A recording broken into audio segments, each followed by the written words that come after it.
generally speaking, is pretty anti-Israel. You're not going to be impactful in Google. What is important to you? You're not going to work in gambling. Tell me about how you've shifted your focus in terms of, from business to Israel advocacy. And yeah, please go ahead. Yeah, I mean, listen, at the end of the day, while I was a tech guy promoting tech, really the underlying message was Israel. It was always Israel. It was always Israeli tech. But if you followed me, you would have considered me a tech guy, not an Israel guy. 6 years ago, my brother was murdered in a terrorist attack, and he was a very outspoken Israel advocate. So that kind of pulled me into the conflict. So I kind of half removed the mask of the tech guy. And if you followed me, you already understood that I'm promoting tech, but really I'm promoting Israel. But I still didn't remove the mask completely. I still was a tech guy. October 7th happened, and I'm like, the world doesn't need more marketing right now. The world doesn't need more tech right now. The world needs more Israel right now. And so I completely shut down this business, and I completely transitioned to Israel advocacy.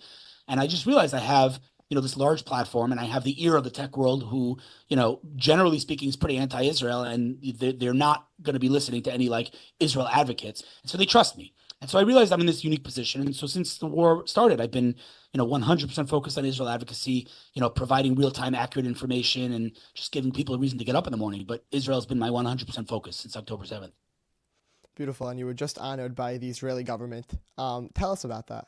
Woman says, listen, I'm representing Dan Iluz, who's an MK, a Chaver Knesset, a Knesset member, and he's putting together, an event, a conference with, some of the biggest warriors for Israel online. We showed up to Knesset, and it was 50 Israel advocates, and we had, some MKs speak, and every single basically Israel warrior in the room, and they presented each one of us with a nice award from the state of Israel, thanking us for our fighting, for Israel on behalf of Israel online. It was a beautiful event, and it was quite emotional. Beautiful. Actually. Beautiful. First of all, congratulations on that.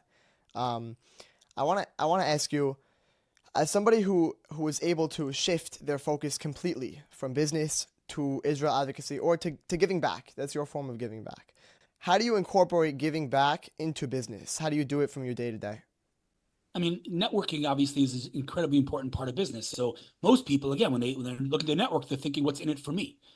Instead of doing that, why not, if you want to, let's say, you want to meet an investor, so instead of reaching out and pitching them your startup, offer to interview them, right? Give them a stage, right? You just got on their radar, easy, right? Or if you're going to meet someone, instead of focusing on what you can get out of the meeting, ask the person you're sitting with to tell them about you. Ask them what their challenges are. People love that. People love talking about themselves. And it differentiates you from everyone else because everyone else is me, me, me, me, me. Stop focusing on you. Talking about Gary Vee, he has this famous book, Jab, Jab, Jab, Right Hook. Give, give, give, and then take, right? So, try to focus on others in networking and in business in general, right? If you stop selling and start giving, a company realizes, wow, this guy's legit. Like he has incredible value. We need him. And then they need you, and then you define the terms, not them. You're very responsive on social media, on email, and I imagine you get reached out to by many young adults, by many young people, ambitious young people, whether it be wannabe startup founders or people interested in the business world or in the advocacy world. So what do you tell young adults as the first step to take? Say somebody like me, I'm 18 years old, I'm just, I'm starting college. What should the first step for me be to take to put myself ahead in terms of business? So it's a good question. I'll tell you what I tell people. The first thing I tell people is to sit down and ask themselves the following question. When you're 120 years old on your deathbed and you look back at your career and you make a big check mark, what does that look like? Meaning, what are your top priorities for your career? So I'll give you a couple of examples. Is making money your top priority? Okay, fine. That's legitimate. If that's your top priority, then maybe working in an early stage startup is not right for you because they can't pay you good money, right? Is having an impact your top priority, meaning making the world a better place? Fantastic. So then maybe you want to work in like a healthcare company, right? Is having an impact in the organization important for you? Then you don't want to work at a corporate because you're not going to be impactful in Google, right? Is, the list goes on and on. What is it that you want to accomplish, right? You want to make people happy. You want to make it, work with good people. What is important to you? And it's not just one thing. You should have a list of, let's say, 5 to 10 things that these are your top priorities. Once you have that list in front of your eyes, you have a lot more clarity about what you want to do, what you don't want to do. So if you want to have an impact on the world, then you're not going to work in gambling, right? Or if you want to work with good people, then maybe you shouldn't, work in a certain industry, whatever it may be. So that's the first step that I tell people is sit down, figure out what your priorities are. Once you have that list, then you have clarity of kind of what you want to do, what you don't want to do. So once you have that clarity, then I tell people, make an Excel sheet, right?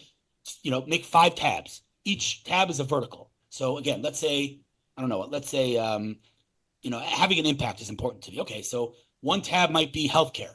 One tab might be mental health. One tab might be, helping special needs. I don't know, whatever it is, things that are meaningful, right? And then under each tab, start doing research into companies and come up with a list of, let's say, 10 companies in that vertical that you like. Why do you like them? I don't care why you like them. You like them because you like the product, you like their investors, you like the company culture. I don't care why you like them. You like their website. I don't care. And then once you have done that, then you have real clarity. You have 50 companies that you want to target, right? And then comes the networking. Find someone who can make introductions for you. Have cups of coffee. At least in Israel, that's how things happen. Everything happens over cups of coffee.